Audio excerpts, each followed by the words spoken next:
Glória a Deus. Vamos dar continuidade aqui sobre a mentira do dízimo. Amém? Nós falamos aí um pouquinho na parte 1, vamos falar agora também aqui na parte 2 sobre a mentira do dízimo.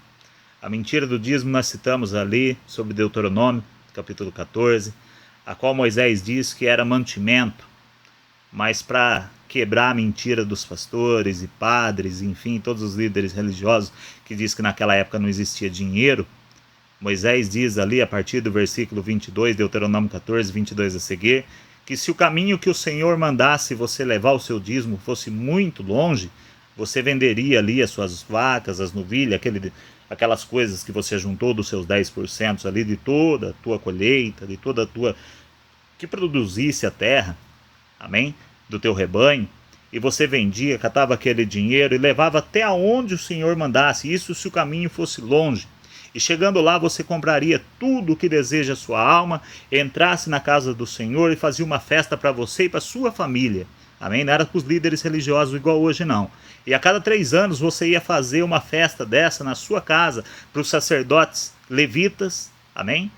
Para os sacerdotes levitas e para os seus vizinhos necessitados, para os viúvas, para os órfãos, aqueles que necessitam de ajuda verdadeiramente, e não os líderes religiosos, a qual muitos de vocês estão enriquecendo. Amém? Mas, porém, a palavra do dízimo, que põe medo nos evangélicos, principalmente, citada em Malaquias 3, do verso 8 ou verso 10 a seguir, diz: roubará o homem a Deus, todavia vocês me roubam e dizeis: em que te roubamos?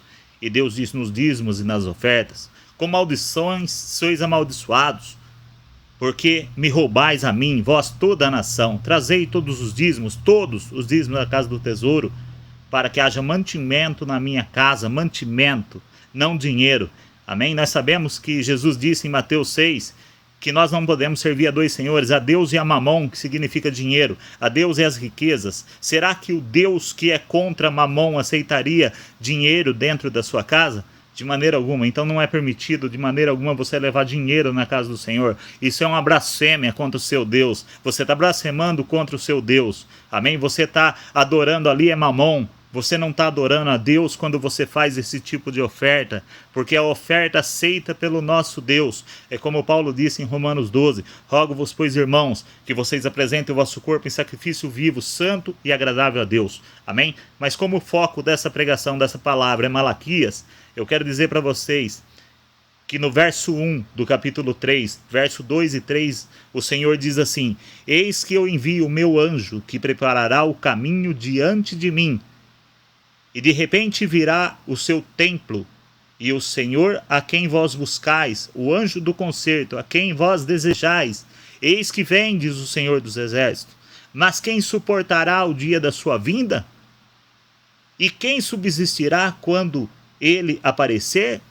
Porque ele será como fogo do ouvires, e como o sabão do lavadeiro, e assentar-se-á afinando e purificando a prata, e purificando os filhos de Levi, que eram os que tinham direito de receber o dízimo, os sacerdotes levitas, os afinará como ouro e como prata, então ao Senhor trarão oferta em justiça.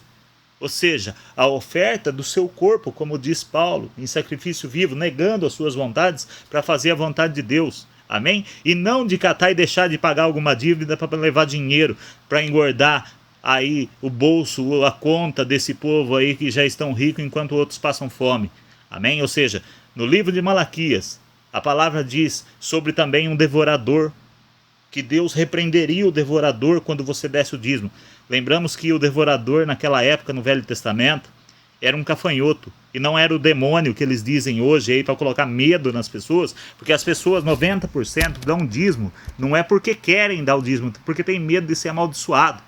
E o diabo, para pôr medo nessas pessoas, quando elas deixam de dar o dízimo, ele já faz com que aconteça alguma coisa errada para elas continuar blasfemando, levando dinheiro e colocando lá no templo, a qual Deus não habita naquele templo, mas colocando lá, fazendo adoração a Mamon e não a Deus. Amém? E nós vemos também que no capítulo 4 e verso 4 de Malaquias, Deus diz ali: lembrai-vos dos estatutos, juízos que eu disse a Moisés para todo o Israel.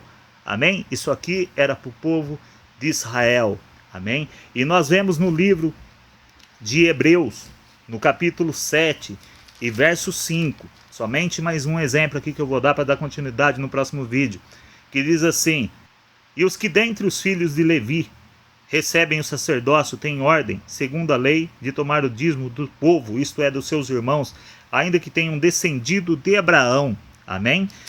E no verso 9 diz: e para assim dizer, por meio de Abraão até Levi, que recebe dízimo, pagou o dízimo. Amém? Ou seja, de Abraão até Levi foi usada a prática do dízimo.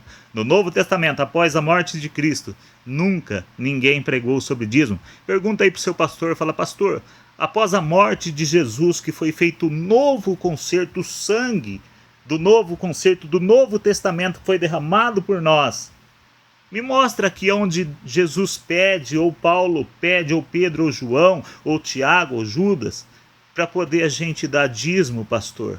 Aonde eles ensinam uma igreja a dar dízimo, Paulo ensina as pessoas a ajudarem os necessitados, que contribuam conforme o que sentir no coração, e não por necessidade, mas com alegria.